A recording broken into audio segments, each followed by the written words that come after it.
어머니 주일입니다.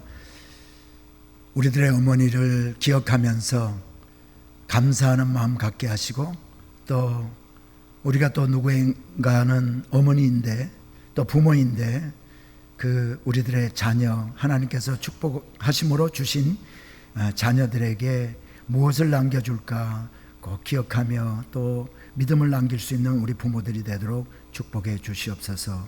예수 그리스도의 이름으로 기도드리옵나이다. 아멘. 아멘. 할렐루야.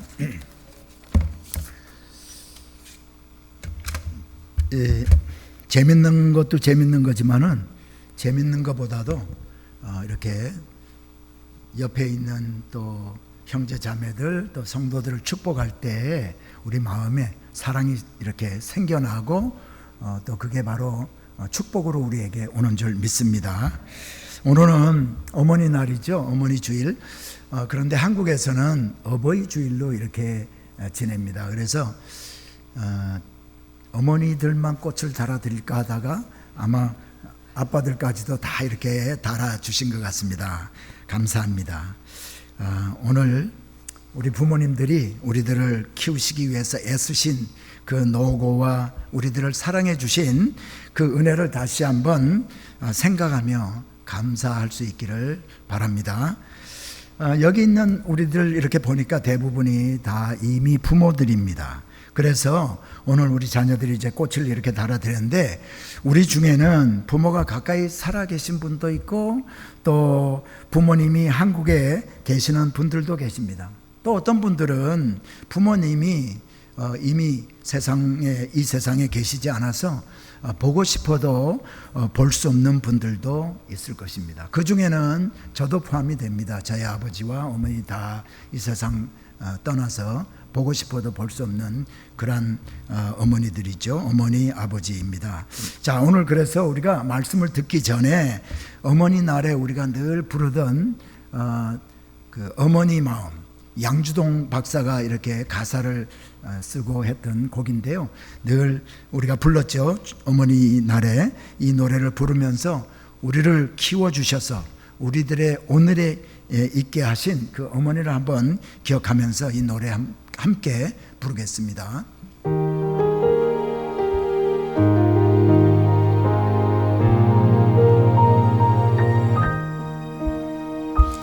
나 실제 괴로움 다 잊으시고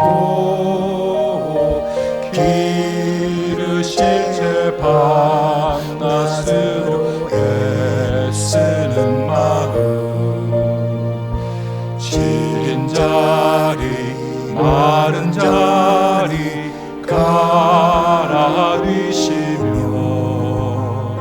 손발이 닳도록 고생하시네.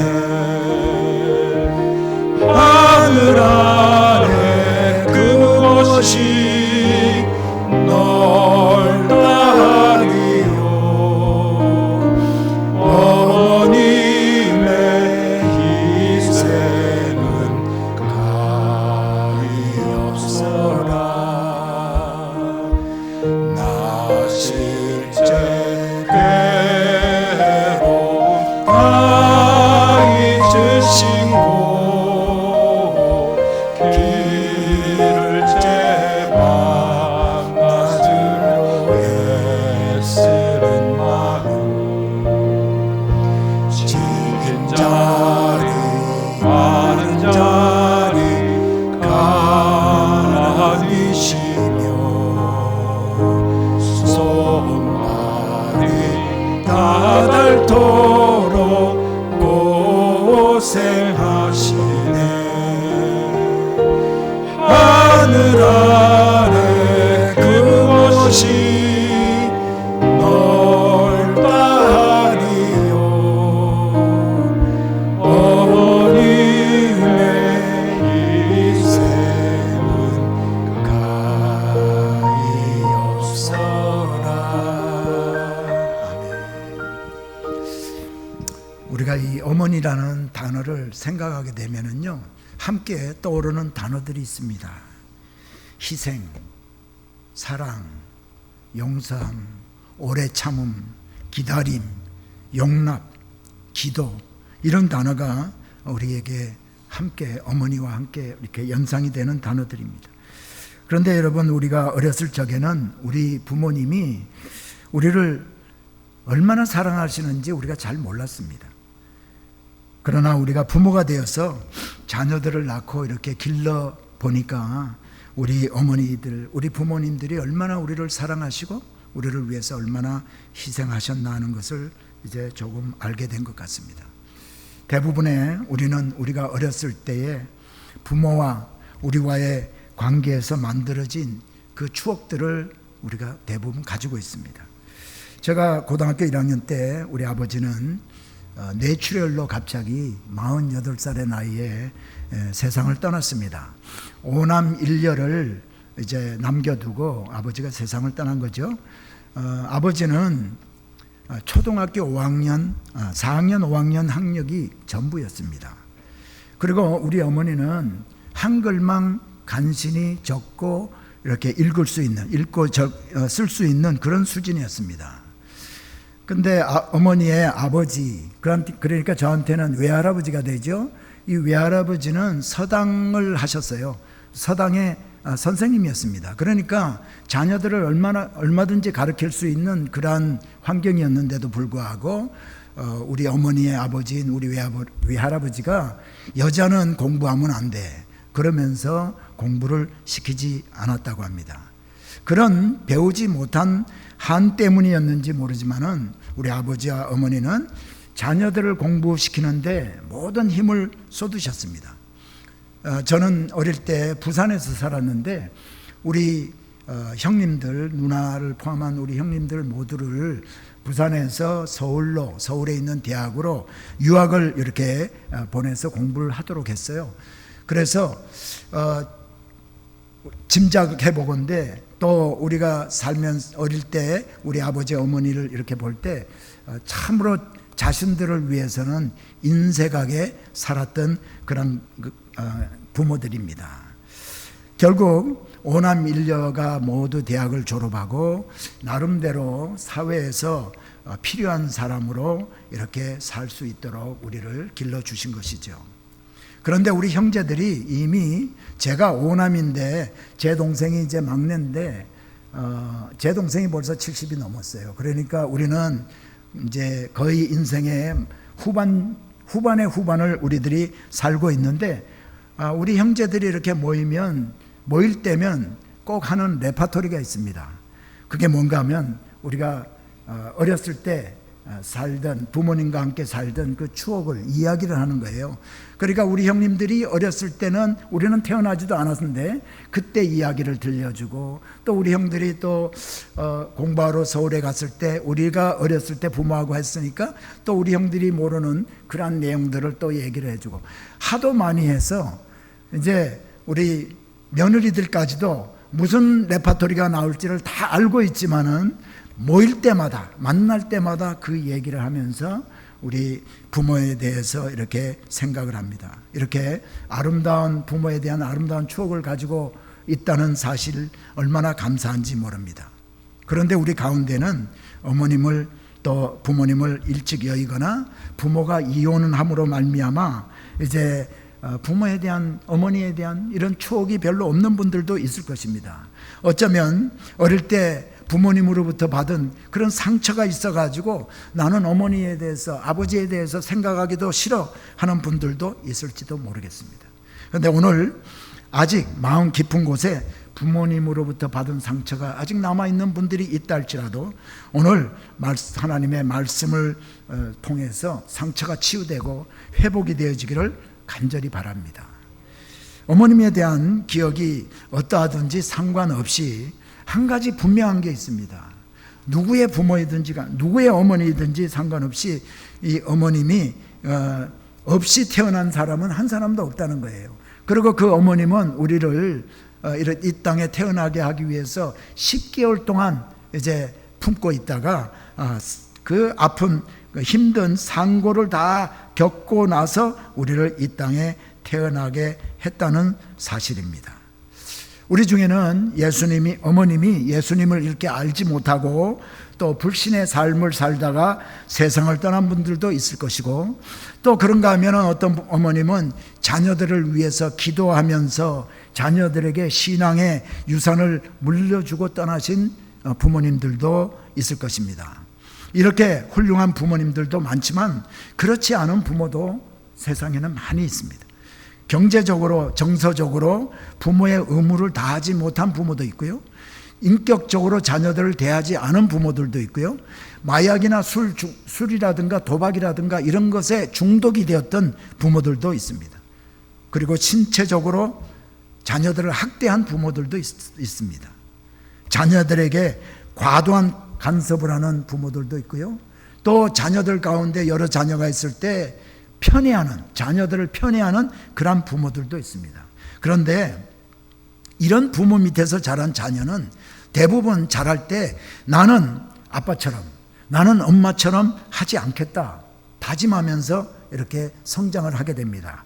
그런데 시간이 지나고 나서 자기가 정작 부모가 되었을 때는요, 자기가 그토록 하기를 원하지 않고 싫어했던 그 모습 그대로 똑같은 행동을 자기 자녀에게 하는 경우가 너무나 많다는 겁니다. 여러분, 무슨 이유에서든지 아직도 부모를 원망하는 마음을 가지고 계시다면 하나님이 우리를 용서하신 것처럼 그것을 기억하고 부모님을 용서하시기를 바랍니다. 그리고 그 부모님이 아직도 여러분 가까이 계시다면 그 부모님을 위로해 드리시기 바랍니다. 그래야 상처가 치유되고 회복이 됩니다. 우리는 사실 다른 사람을 변화시킬 능력도 없고 다른 사람을 용서할 수 있는 능력이 우리에게는 없습니다. 그럼에도 불구하고 하나님은 우리에게 사랑하는 것이 마땅하고 또 서로 사랑하라라고 말씀을 하십니다. 요한일서 4장 11절에 보면 사랑하는 자들아 하나님이 이같이 우리를 사랑하셨은즉 우리도 서로 사랑하는 것이 마땅하도다. 에베소서 4장 32절도 한번 봅니다. 서로 친절하게 하며 불쌍히 여기며 서로 용서하기를 하나님이 그리스도 안에서 너희를 용서하신과 같이 하라. 내 힘으로 용서하는 것이 아니라 하나님으로부터 용서받은 그 용서의 힘으로 다른 사람을 용서하라는 것입니다. 긍휼히 여기며 용서하면 우리 마음에 하나님이 주시는 평강이 임하고 우리들이 가지고 있던 이 상처가 치료되게 될 줄 믿습니다. 이것이 여러분 용서의 능력이고 용서가 우리들에게 주는 축복입니다. 그러므로 부모로부터 받은 상처에 대한 보상이나 치유에 대한 그 기대를 버리고 예수님의 사랑으로 용서할 수 있기를 축복합니다. 그래야 내가 받은 그 아픔과 상처가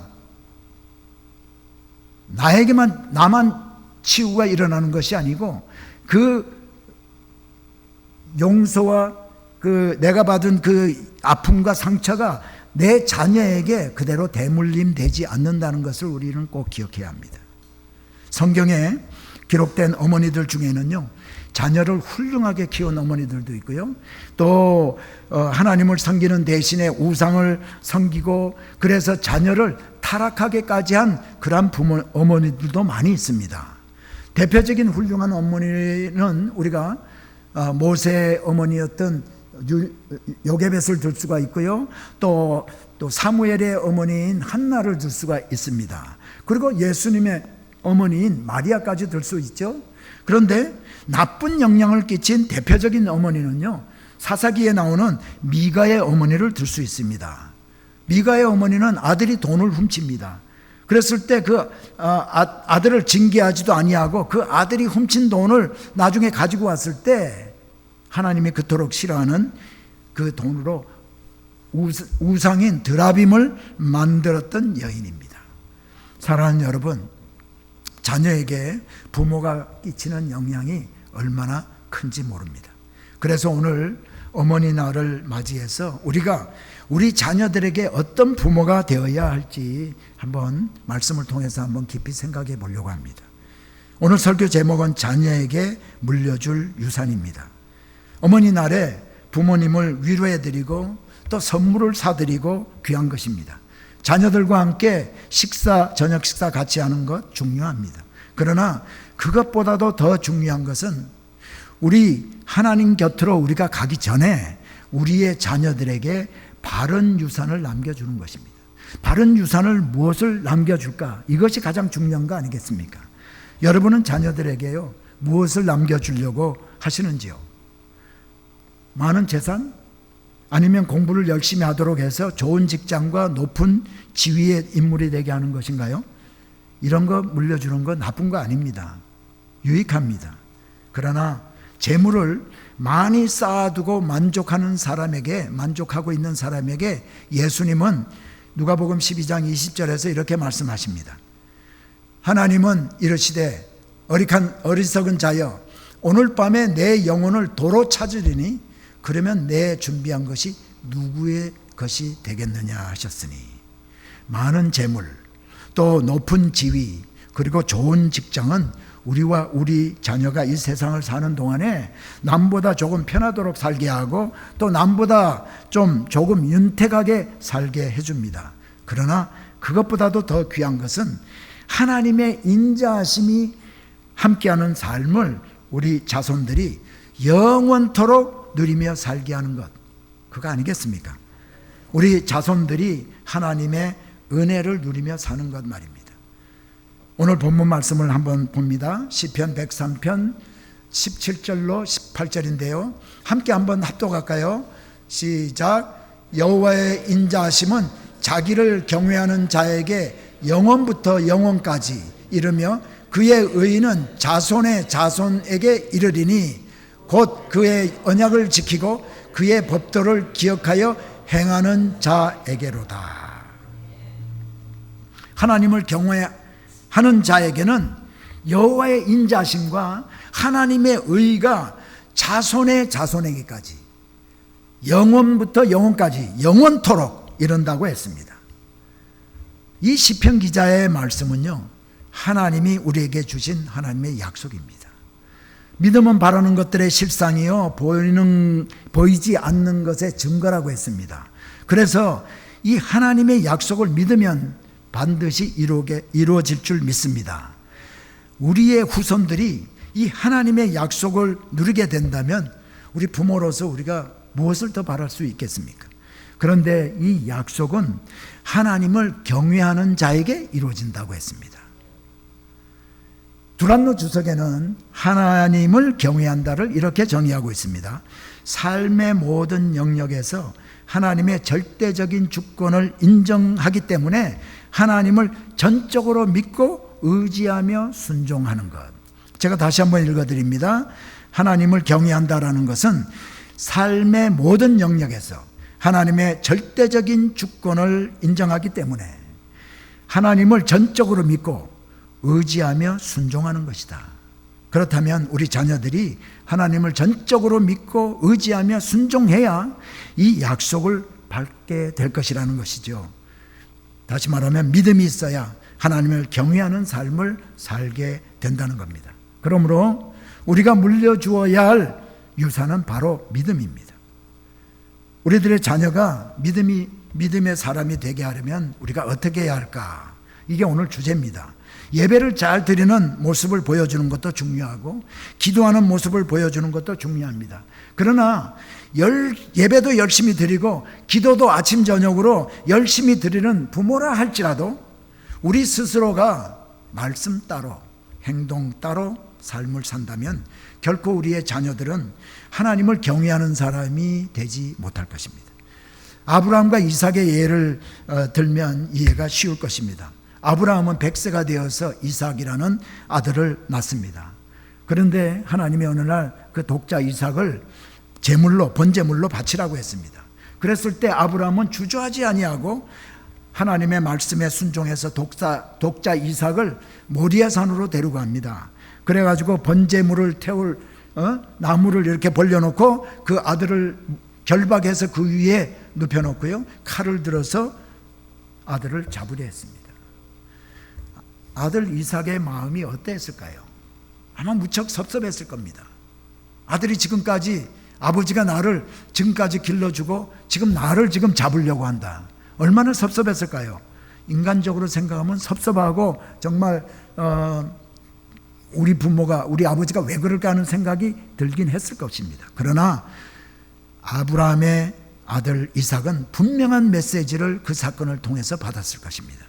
아버지가 여호와 하나님을 얼마나 신뢰하는지, 하나님께 철저히 순종하는 그 모습을 통해 이삭의 가슴판에 새겨지게 되었을 것입니다. 저 역시 우리 두 아들과 며느리에게 하나님을 잘 섬겨야 한다고 말을 자주 합니다. 목사 아버지가 그렇게 말하고 가르치는 것이 너무나 당연하지 않겠습니까?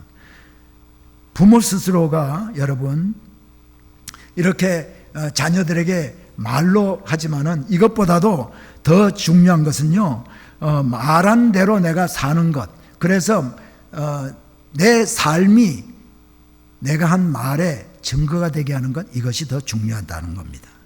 여러분, 부모 스스로가 하나님을 전적으로 믿고 의지하는 본을 보이는 겁니다. 본을 보이는 것이 중요함을 저는 가장이라는 단어로 강조했습니다. 말보다 중요한 것은 실제 부모의 행동입니다. 자녀들은 부모의 행동을 보고 배우게 됩니다.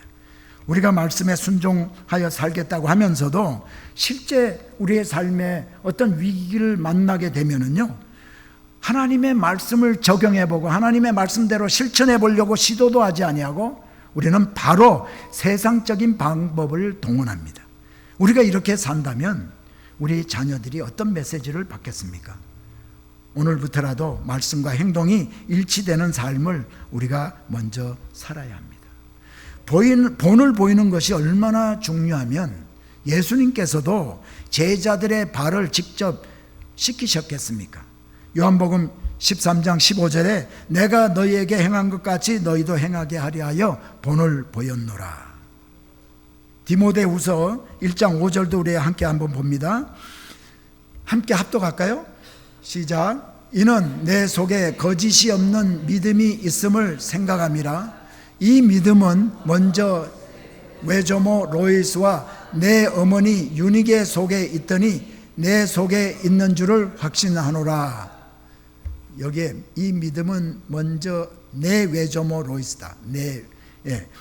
자, 바울은 디모데의 믿음을 거짓이 없는 믿음이라고 했습니다. 그런데 바울은 디모데에게 있는 이 믿음이 너의 외할머니 로이스의 믿음이 어머니 유니게를 통해서 너에게 전수되었다. 이것을 내가 확신한다라고 말했습니다. 부모가 신실한 믿음의 사람이면 자녀도 믿음으로 살게 됩니다. 기도하라고 하지 말고 기도하면 자녀도 기도합니다. 또 말씀을 읽으라고 하기보다 먼저 말씀을 읽으시면 됩니다. 또 예의 바르게 행동하라고 하기보다 예의 바르게 내가 먼저 행동하면 우리 자녀들도 예의 바른 사람이 되게 되는 겁니다. 말씀에 순종하라고 하기보다 말씀에 우리가 먼저 순종하면 되는 줄 믿습니다.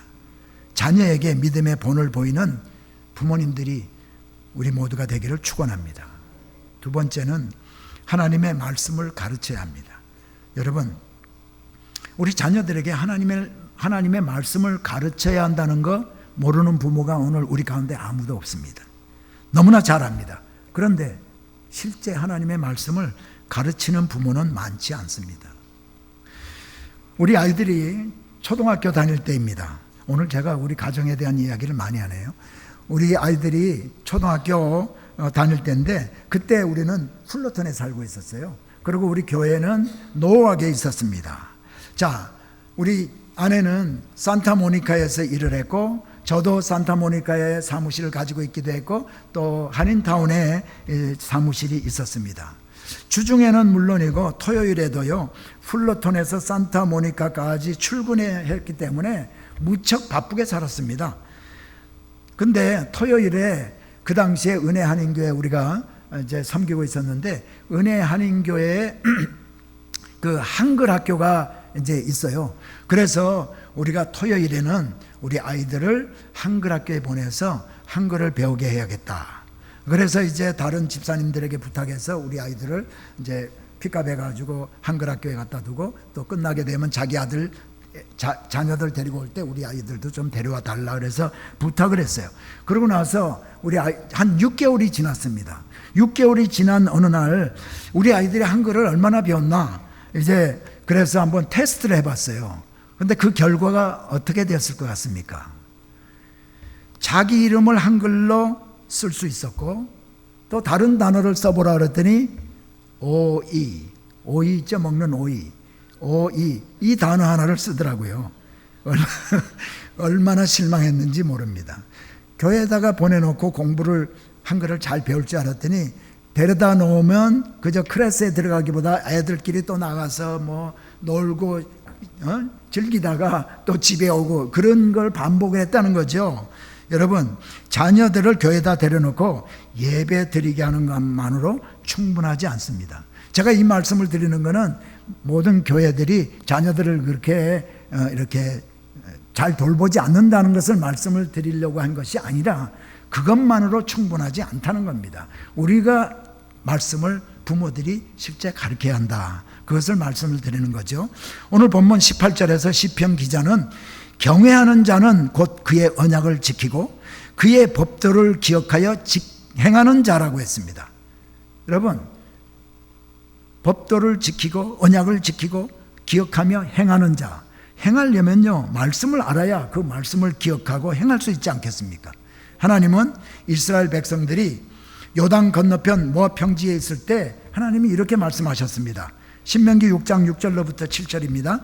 오늘 내가 내게 명하는 이 말씀을 너는 마음에 새기고 내 자녀에게 부지런히 가르치며 집에 앉았을 때든지 길을 갈 때든지 누워 있을 때든지 일어날 때든지 이 말씀을 강론할 것이며 어떻게 하라고요? 부모 자신이 먼저 자기 마음에 새긴 후에 자녀에게 가르쳐야 함을 말씀하고 있습니다. 그것도 어떻게 가르치라고 했어요? 부지런히. 집에 있을 때, 길을 갈 때, 누워 있을 때, 일어날 때 든지라는 말은 언제나 항상 기회를 만들어서 가르치라는 말입니다. 이스라엘은 나라를 잃고 나서 전 세계로 뿔뿔이 흩어져서 살았습니다. 그러나 2000년이 지난 후에 이스라엘이라는 나라는 1948년 5월 14일에 독립국가로 다시 세워지게 됩니다. 여러분, 이런 힘이 어디에서 나왔을까요? 나라를 잃고서도 2000년 동안 하나님의 말씀을 자녀들에게 부지런히 가르친 결과입니다. 하나님의 말씀이 오늘의 이스라엘을 있게 한 것입니다. 여러분, 우리가 사는 이 세상은 사단이 왕노릇하는 그런 세상입니다. 우리를 하나님으로부터 멀리하게 하는 많은 것들이 우리를 유혹하고 우리 자녀들을 유혹합니다. 그런 유혹 앞에서 넘어지지 않고 하나님을 바라보며 살 수 있는 능력이 어디에서 나올까요? 하나님 말씀으로부터입니다. 사도행전 20장 31절 32절 말씀을 봅니다. 제가 읽어드릴게요. 그러므로 여러분이 일깨어 내가 3년이나 밤낮 쉬지 않고 눈물로 각 사람을 훈계하던 것을 기억하라. 지금 내가 여러분을 주와 및 그 은혜의 말씀에 부탁하노니 그 말씀이 여러분을 능히 든든히 세우사 거룩하게 하심을 입은 모든 자 가운데 기업이 있게 하시리라. 아멘. 여러분, 이 말씀은 사도 바울이 3차 전도 여행을 쭉 다녀오면서 이제 예루살렘으로 가기 위해서 오는 도중에 밀레도라는 곳에 가서 자기가 3년 동안 가르쳤던 그 교회에 섬겼던 그 교회의 장로들을 불러와서 이제 유언처럼 한 말씀입니다. 이제 성령이 각성해서 이제 사도 바울에게 알려주기를 너는 예루살렘에 가면 결박이 기다린다라고 얘기를 하고 있거든요. 그래서 자기가 이제는 결박당하고 감옥에 갇혀서 이 장로들을 언제 다시 볼지 모르겠다라는 그런 절박감 가운데 그들을 불러서 그들에게 마지막 말씀을 하는 말씀인데요. 교회는 그렇게 안전한 곳이 아니다. 양떼들을 해치려고 각종 이리들이 들어와서 해치려고 할 것이다. 그리고 너희들 가운데서도 자기를 쫓게 하려고 어그러진 말을 하는 사람들이 일어난다. 그러면서 정신 차리지 않으면, 주의하지 않으면 너희가 이렇게 된다라고 얘기를 하면서요, 마지막으로 부탁하는 말씀이 뭐라고 얘기합니까? 그 은혜의 말씀께, 주와 및 그 은혜의 말씀께 부탁하노니 했습니다. 은혜의 말씀이 너희를 든든히 세운다. 그 말씀이 여러분을 능히 든든히 세우사. 여러분, 말씀밖에 우리를 든든히 믿음으로 세울 수 있는 것은 아무것도 없다는 것이죠. 여러분, 우리와 우리 자녀들을 믿음의 사람으로 하나님을 경외하는 성도로서 살도록 하는 것은 오직 하나님 말씀입니다. 그래서 말씀을 가까이 하고 읽고 묵상하고 암기하는 것 모두 귀합니다. 그러나 더 중요한 것은 하나님의 말씀이 능력으로 역사하게 해야 합니다. 하나님의 말씀이 능력으로 역사하려면 말씀을 경험해야 합니다. 말씀을 지식적으로 아는 것은 말씀에 대해서 아는 겁니다. 말씀에 대해서 알고 하나님에 대해서 알고 하는 것과 말씀을 알고 하나님을 아는 것은 별개입니다. 믿음 생활을 잘 하던 자녀들이요, 부모 곁을 떠나 대학을 가게 되면 불신자처럼 되어버리는 이유가 어디에 있을까요? 그 자녀들이 부모와 함께 사는 동안에 말씀을 경험하지 못했기 때문입니다. 성경 말씀이 하나님의 말씀이며 그 하나님이 지금도 살아계신 것이 믿어지지 않기 때문입니다. 여호수아서 3장 8절입니다. 너는 언약궤를 맨 제사장들에게 명령하여 이르기를 너희가 요단 물가에 이르거든 요단에 들어서라. 또 13절입니다. 온 땅에 주 여호와의 궤를 맨 제사장들의 발바닥이 요단 물을 밟고 멈추면 요단물 곧 위에서부터 흘러내리던 물이 끊어지고 한 곳에 쌓여 서리라. 그때는요, 요단강물이 범람하던 때였어요. 홍수가 물이 많이 이제 나와 비가 많이 내려서 이 요단강이 범람하는 그런 때입니다. 그러니까 요단강물에, 흐르는 강물에 발을 들인다는 것이 얼마나 두려운 그 일인지 모르죠. 그런데 그 하나님의 말씀에 순종하려면 그래서 믿음이 필요했던 것입니다. 범람하여 흐르는 물에 발을 담궈야 되니까요. 그런데 제사장들이 말씀에 순종해서 그 범람하는 물, 아주 급하게 무르는 급류에 발을 들여놓았을 때에 요단 강물이 위에서부터 멈췄습니다. 순종을 통해 하나님의 말씀을 경험한 것입니다. 하나님의 말씀은 이렇게 믿음으로 순종할 때 경험하게 되고 하나님을 더욱더 그래서 신뢰하게 되는 것입니다.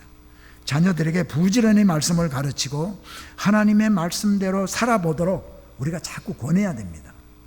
하나님의 말씀은 이렇게 되어 있지, 그러니까 너 이렇게 한번 해봐.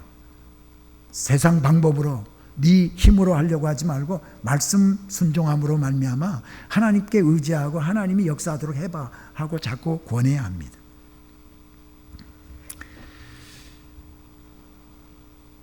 말씀을 경험하게 하면 우리 자녀들이 흔들리지 않는 믿음으로 무장하게 될 것입니다. 세 번째, 하나님의 자녀로서의 긍지를 가지게 해야 합니다. 하나님의 자녀로서의 긍지. 저는 초등학교 때부터 어머니로부터 많이 들어온 이야기가 있었습니다. 형들이 얼마나 공부를 잘하고 또 우리 아버지가 형들이 받아오는 성적표, 그 당시에 보면 수우미양가 이렇게 이제 초등학교에서 성적표가 나오는데 그 성적표를 아버지가 회사에 들고 가서 얼마나 자랑하는지, 형들이 공부 잘하는 것을 긍지를 가지고 있는지 우리 어머니가 늘 우리에게 얘기를 해 줬습니다. 그런데 저는 사실 티네이저 때 청소년기에 청소년들 대부분이 하는 그러한 그 부모를 속삭이는 일들을 제가 많이 했습니다. 어쩌면 다른 아이들보다 조금 더 많이 했던 것 같아요. 여러분, 목사인 제가 그랬다니까 상상이 안 될지도 모르겠습니다. 제가 몇 년 전에 제가 목회할 때 우리 성도 가운데 한 분이 한국에 나와서 살았는데 그 성도를 만나서 우리 고등학교 친구들, 고등학교 때 친구들하고 같이 한번 이렇게 만나서 얘기한 적이 있습니다. 그 우연히 어떻게 그렇게 됐어요. 그런데 그 고등학교 때 우리 친구들이 나에 대해서 우리 집사람한테도 그러면서 우리 성도들이 듣는데 내가 했던 일들을 얘기를 하는 거예요. 그러니까 우리 성도가 그럴 리가 없다고, 그런 얘기 하지 말라고. 상상이 안 되죠. 그러나 조금 더 했던 것 같아요. 그러나 형들이 부모님께 기쁨이 된 것처럼 나도 아버지와 어머니를 실망시키지 말아야 되겠다는 그 마음만은 내 안에 늘 가지고 있었습니다. 이 생각이 나로 하여금 고등학교 3학년 때 몇 개월 동안 7월 달이 될 때까지 당구를 쳐가지고 당구를 배워가지고 당구를 200까지 쳤어요. 그러니까 얼마나 당구장을 많이 다녔나. 고등학생은 당구장 가면 안 되잖아요.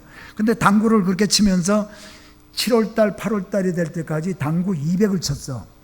그런데도 불구하고 그때부터 정신을 차려야겠다. 내가 이렇게 계속해서는 안 되지. 해서 중3 때도 그랬고요. 고3 때도 그랬고 공부를 열심히 해가지고요. 그래도 우리 부모님들이 이렇게 좀 좋아할 수 있는 그런 세칭 말하는 인류학교라는 학교에 다 입학하게 된 것입니다. 제가 말하고 싶은 것은 하나님의 자녀라는 긍지를 우리 자녀들이 가지게 되면 결국은 천국 백성다운 삶을 살게 된다는 겁니다. 아브라함 링컨의 아버지는 구두 만드는 재화공이었다라고 해요. 이제 링컨이 대통령에 당선이 되었습니다. 그런데 이제 국회의원들이라든가 그 높은 사람들, 정치하는 사람들 가문이 얼마나 좋겠습니까? 그 가문 좋은 사람들이 이 재화공의 아들이 대통령이 됐다는 것에 대해서 많이 못마땅했다고 합니다. 그래서 대통령이 되어가지고 의회에 가가지고 이제 취임 연설을 하기 위해서 도착했을 때 한 의원이 이렇게 얘기했답니다. 당신의 아버지는 한때 재화공이었죠. 여기 있는 의원들 상당수가 당신의 아버지가 만든 구두를 신고 있어 하면서 이제 좀 이렇게 경멸하는 투로 이렇게 얘기를 했습니다. 그랬을 때 링컨 대통령은 취임 연설 전에 아버지를 상기시켜 주셔서 감사합니다. 그러면서 우리 아버지는 구두 예술가입니다 했다는 겁니다. 그리고 이어서 혹시 여러분이 신고 있는 그 우리 아버지가 만든 구두에 문제가 생기면 제게 즉시 말씀해 주세요. 그러면 제가 잘 수선해 드리겠습니다 라고 했다는 겁니다. 여러분, 아버지에 대한 긍지가 자신감을 갖게 하고 그래서 당당하게 할 말을 당당하게 할 수 있는 말하는 사람이 되게 했다는 겁니다. 우리가 하나님의 자녀이며 천국 백성이며 택함받은 또 왕같은 제사장이라는 그러한 분명한 정체성을 우리 자녀들이 가지게 될 때 비굴해지지도 않고 고난 앞에서도 좌절하지 않고 어떤 환경 가운데서도 당당한 모습으로 살아가게 될 것입니다. 갈라디아서 2장 20절을 한번 봅니다. 우리 이 말씀을 함께 읽었으면 좋겠습니다. 시작. 내가 그리스도와 함께 십자가에 못 박혔나니 그런즉 이제는 내가 산 것이 아니요 오직 내 안에 그리스도께서 사시는 것이라. 이제 내가 육체 가운데 사는 것은 나를 사랑하사 나를 위하여 자기 자신을 버리신 하나님 아들을 믿는 믿음 안에서 사는 것이라. 아멘. 우리가 하나님의 자녀라는 확고한 믿음을 가지면 이 땅에 사는 동안 사도 바울의 이 고백처럼 하나님의 아들을 믿는 믿음 안에서 살 수 있게 될 것입니다. 그러므로 우리 자녀가 어릴 때부터 이 확고한 정체성을 가질 수 있도록 하나님의 택함받은 자녀임을 인식시켜 주어야 합니다. 너는 하나님의 자녀야 라고 말로도 우리가 해야겠지만 부모가 실제 하나님의 자녀로 우리가 대우를 해야 합니다. 에베소서 6장 4절 읽어드립니다. 또 아비들아 너희 자녀를 노엽게 하지 말고 오직 주의 교훈과 훈계로 양육하라. 이 말씀은 사도 바울이 로마 시대를 살았던 사람인데 그러니까 로마 시대 때 살았던 사람으로서 한 말이죠. 여러분, 로마 시대 때 아버지의 고난은 대단했습니다. 종의 주인들은 종을 죽일 수 있는 고난도 있었고요. 아버지는 자녀들까지도 죽이고 살리고 할 수 있는 고난이 아버지에게 있었어요. 그러니까요, 그런 고난을 가진 아버지들에게 자녀를 노엽게 하지 말라라는 이 말은 당시로서는요, 파격적인 말씀입니다. 노엽게 하지 말라. 그리스도 안에서는 인격을 존중하라는 말이죠. 함부로 대하지 말라는 것이죠. 하나님의 자녀이니까. 우리가 낳은 자녀를 택함받은 제사장처럼, 천국 백성처럼 귀하게 여기고 자긍심을 가지도록 할 때 우리 자녀들이 하나님 자녀답게 살면서 하나님께 쓰임받는 인물이 될 줄 믿습니다. 그리고 그렇게 대우받고 자란 자녀가 또 자기의 자녀, 그들의 자녀에게 자긍심을, 하나님의 자녀임을 이라는 그 자긍심을 심어주게 되어서 자손 대대로 하나님의 사랑받는 천국 백성으로 나타나게 될 것입니다. 오늘 우리는 우리가 사랑하는 자녀들에게 무엇을 남겨주어야 할지 알아보았습니다. 하나님의 인자심과 하나님의 의가 영원토록 우리 자손에게 이르기까지 하는 그러한 믿음을 남기는 그런 축복이 우리 모두에게 있기를 축복합니다. 그것이 바로 축복 중에 축복입니다. 이제 함께 찬양 한 곡을 여러분과 함께 부르기를 원합니다. 이 찬양은 모르겠어요. 우리 성도님들에게 조금 생소할 찬양인지 모르겠는데, 아무도 없을 때라는 찬양입니다. 아무도 없을 때. 이 가사가 너무 귀합니다. 그래서 찬양을 부르면서 이 가사에 있는 것처럼 나도 한번 살리라, 그런 결단을 하면서 이 찬양 부르고 우리가 함께 기도하기를 원합니다.